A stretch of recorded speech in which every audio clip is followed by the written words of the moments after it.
మీ వాస్తవాలు మీరు చేసిన అవినీతిని మాట్లాడినందుకే అటాక్ చేస్తారా?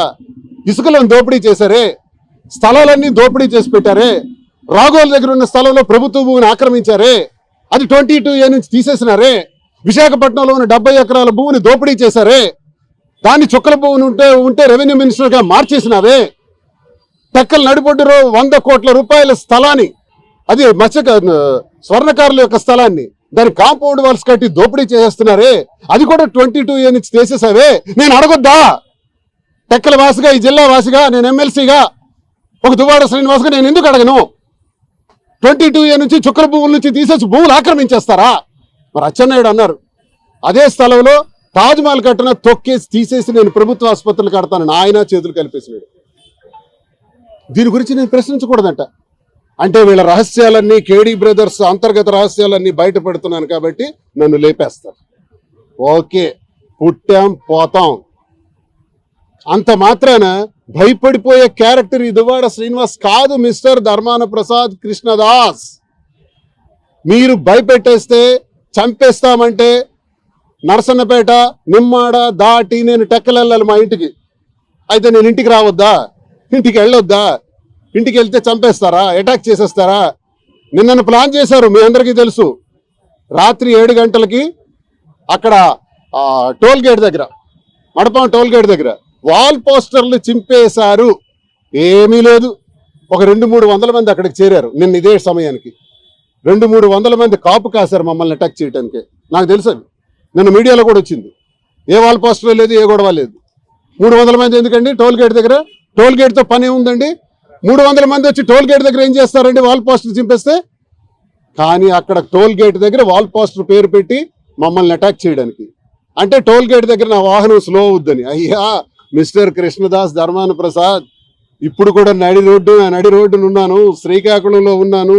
ఇప్పుడు తిరిగి వెళ్తా టెక్కలి, రోజు వెళ్తా. హైదరాబాద్లో ఉంటున్నా, తెలంగాణలో వ్యాపారాలు ఉన్నాయి నాకు, ఒరిస్సాలో వ్యాపారాలు ఉన్నాయి, మైనింగ్ ఉంది, ఆంధ్రాలో రాజకీయం ఉంది. ఈ అన్ని రాష్ట్రాలు తిరుగుతుంటానయ్యా. నువ్వు చంపేస్తామంటే కుదురుతుందా? మరి ఇవన్నీ ఎస్పీ గారికి చెప్పడానికే వచ్చాను. కృష్ణదాస్ దానికి అడ్మిట్ అయ్యాడు ఒక ఛానల్లో. చూడండి, దువ్వాడ ఆరోపణలపై స్పందించిన కృష్ణదాస్, నేను దువ్వాడ జోలికి వెళ్ళడం లేదు. నాపై దువ్వాడ ఎందుకు మాట్లాడుతున్నారు? 4వ పాయింట్, నా పైన మాట్లాడితే మా వాళ్ళు రియాక్ట్ అవుతారు. నిజమే, చాలా మంది రియాక్ట్ అవుతున్నారు. ఎలా రియాక్ట్ అవుతున్నారో తెలుసా? నీ అంతు చూస్తాం. నీకు అతి త్వరలో అసలు కథ ఉంది, నీకు అతి త్వరలో నీ పని చెబుతాం అని సత్తార్ సచివ్ టెక్కల్ నుంచి, తమ్మాన కిరణ్ టెక్కల్ నుంచి, కోటబొమ్మాల నుంచి మోహన్ అనేవాడు జేసీబీ పెట్టిన ఇల్లే లేపేస్తాం.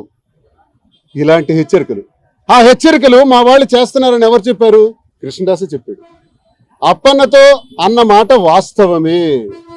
ఈ మాటలు నేను అప్పన్నతో నేనే అన్నాను. ఇప్పుడు అప్పన్న సీన్లో మరి ఉండక్కర్లా, ఇప్పుడు కృష్ణదాసే అడ్మిట్ అయ్యాడు. దీన్ని ఏమంటారు? TV9లో అడ్మిట్ అయ్యాడు ఈరోజు. దీన్ని ఏమంటారు? అంటే చంపేయడానికి చూస్తావా? అందుకే ఎస్పీ గారి దగ్గరికి వచ్చాను. నాకు 2+2 గన్మెన్ ఉండేవారు. సార్ దయచేసి ఆ గన్మెన్ని నాకు మళ్ళీ 2+2 చేయండి, 1+1 చేసేసినారు. నాకు అటాక్ చేయాలని చూస్తున్నారు, రక్షణ కల్పించండి. నా ప్రాణానికి వాళ్ళ వల్ల తీవ్రమైన ముప్పు ఉంది.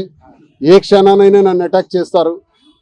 నేను కారులోనే తిరుగుతూ ఉంటాను, దయచేసి నాకు రక్షణ కల్పించండి అని చెప్పి ఎస్పీ గారిని నేను ఇప్పుడు అడగటం జరిగింది. తప్పకుండా దీనిపైన నేను వెంటనే ఎంక్వైరీ చేస్తాను, FIR వేయండి అని కూడా చెప్పాను. నాకు రక్షణ కల్పించమని చెప్పాను. ఇతర రాష్ట్రాలకు వెళ్తే నాకు గన్మెన్ తీసేస్తున్నారు. ఇతర రాష్ట్రాలకు వెళ్ళేటప్పుడు అందరు ఎమ్మెల్యేలు ఎమ్మెల్సీలు గన్మెన్లతో వెళ్తున్నారు, నాకేంటి సార్ అన్యాయం అని కూడా అడిగాను. దాన్ని కూడా స్పందిస్తూ నేను వెంటనే రివ్యూ చేస్తామని చెప్పారు.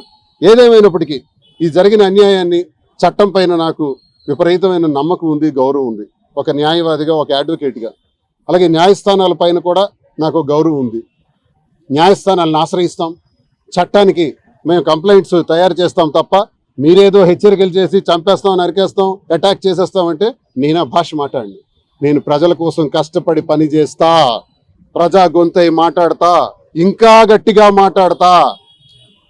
ఉద్యమాలతో నుంచి వచ్చిన నేపథ్యం నాది.